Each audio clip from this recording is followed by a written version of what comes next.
Kayo po ba ay sang-ayon doon sa sinasabi nung iba na parang nag-iba po yung treatment ng atin pong kapulisan, even ng DILG, MMDA, even po dyan po kayo sa Public Order and Safety ng QC, doon po sa kung paano itrato yung mga nag-rally kahapon na walang permit compared po doon sa mga naunang rally before na sinasabi din na wala namang permit?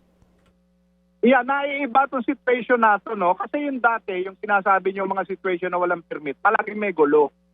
This time, wala naman siyang gulo. Ang QCPD na exercise ng maximum tolerance.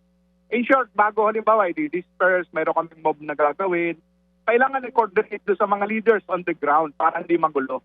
Nangyari nga kahapon yun, di ba? Kailangan i-usog yung bus. Nagkaroon ng konting irritations doon, medyo may tulokan ng konti. Pero nasolve naman natin yun at saka yung gusto ng mangyari ng Public Order and Safety Committee, nangyari naman naisog natin yung bus. So wala pong gulo na nangyari, pero paano po yung mga naabala po ng traffic? Ano yun, kasama sa buhay nito pag may mga rallying ganyan. Yung mga hindi kasali nga, kaya nga nakikiusap ako, pag hindi nyo concern tong mga panawagan ng iglesia, huwag na kayong dumaan dito dahil makakadagdag pa kayo sa problema. Makakadagdag po sa problema yung mga papasok ng trabaho, Yeah. sir. Dahil nga yung traffic nga eh. Kaya kailangan, may rerouting naman kami. Tingnan nila yung social media at saka mga postings ng QC Local Government, MMDA at saka QCPD. Sasabihin ko saan sila magre-reroute, especially going southward. Yun ang challenge sa amin kahapon, nasara yung southward, pero eventually na-clear naman natin. Pero sir, kasi nga surprise po yung nangyari kahapon eh. So hindi naman po alam na mga usual na ruta ay yung EDSA na may ganong kaguluhan na mangyayari. Di ba nasurpresa din po kayo?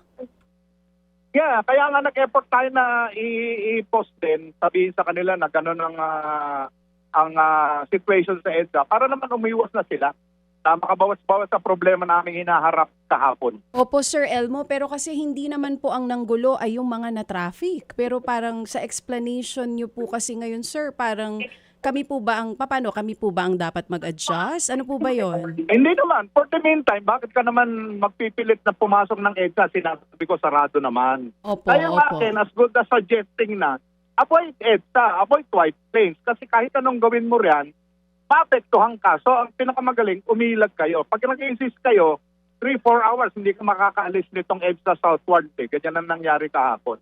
Oo, Sir Elmo, avoid EDSA yesterday. But what if that's the Yeah, only... yeah. Opo. Pero paano kung yun lang po ang tanging daan? Papunta ng trabaho o pauwi ng bahay?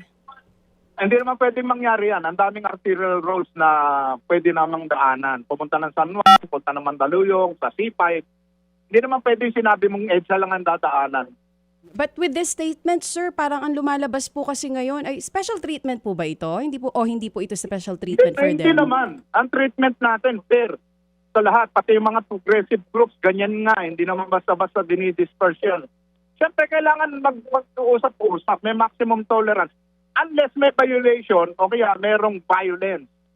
Iba treatment natin doon. Ay makikipag-away ang security forces sa kanila pag gano'n ang ginawa nila. Maganda po yan na nasasabi nyo yan para din aware ang tao na ang DPOS Quezon City ay patas sa pagtrato sa lahat ng magrarally o nagrally dyan po sa EDSA.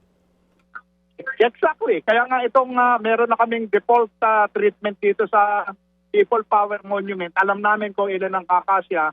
Alam namin ang parameters. Alam namin ang boundary rin. Kaya nga, mas malinaw ngayon kasi humingi sila ng permit, nakakausap natin sila. Unlike yesterday, walang permit eh. Di namin alam ang leader, kanya-kanya sila ng desisyon. So medyo magulo kami kahapon. Oo. Opo. Sir, sisingit lang ako ha. I'm sorry, I just have to butt in. Narinig ko kasi sabi nyo na alam nyo nang may problema sa EDSA, kayo pa magpipilit dyan, makakadagdag lang kayo sa problema. Yun po ang rinig ko sinabi nyo, Sir Elmo. Yes, Pero, yes, yes, yeah. pero hindi ba dapat baliktad? Alam nyo na ang EDSA daanan ng mga sasakyang pampubliko at private motorist, dapat hindi sila ang magpipilit sarhan ng EDSA? Yeah, kaya nga nag-effort tayo na kausapin sila, Boss Ted eh. Kaya kami, pinipilit naman namin, nag-post naman kami ng art card na meron kami rerouting para wag nang maging dagdag na issue pa para sa mga tao na hindi kasali na naaabala.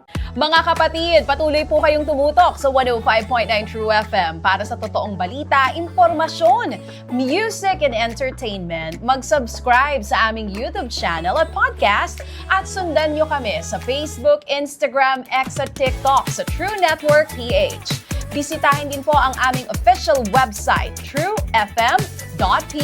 At panoorin din kami sa True TV Signal, Channel 19. Kami po ang 105.9 True FM. Laging true sa'yo, kapatid.